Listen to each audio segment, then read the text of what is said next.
Security పెంచితే ఈ బాధ ఉండదు కదండి. చాలామంది చనిపోయేలా ఉన్నారు, పడిపోతున్నారు, తొక్కుంటున్నారు. దీన్ని ఏదన్నా గవర్నమెంట్ దీని వైపు నుంచి ఆలోచించి చేయాలండి.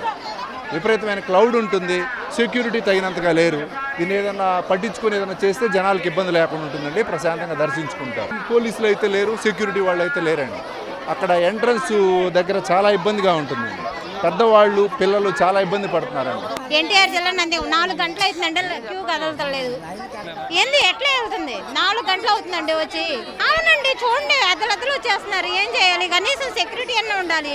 మధ్య మధ్యలో ఏదో కౌంటర్లు పెడుతున్నారు. అటోళ్ళు పోయేది ఇట్లా, ఇటోళ్ళు పోయేది. ఏం చేయాలి మేము చెప్పండి? తెల్లారుజామున 3 గంటలకు బయలుదేరి మేము వచ్చాము. ఇంతవరకు దర్శనం కాలేదంటే ఏ టైం అవుతుంది మాకు? కనీసం సెక్యూరిటీ అనే వాళ్ళు కదండి. ఎటోళ్ళు అటు వస్తుంటే లైన్ ఎట్లా కదిలిద్ది? అక్కడ ఉండే లైన్ 4 గంటలు 5 గంటలు పడుతుంది. ఇక్కడ వాళ్ళు ఇక్కడ వెళ్ళిపోతున్నారు. ఏం చేయాలి? 9 గంటలకు వచ్చామండి. లైన్లో దూరేస్తున్నారు కానీ సెక్యూరిటీ అన్నది లేదు.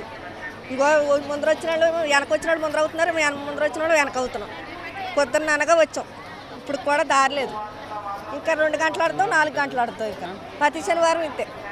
ముందర వచ్చిన ఏమో ఇలాగుండిపోతున్నాం, తోసేస్తున్నారు. ఇక్కడ సెక్యూరిటీ లేదు.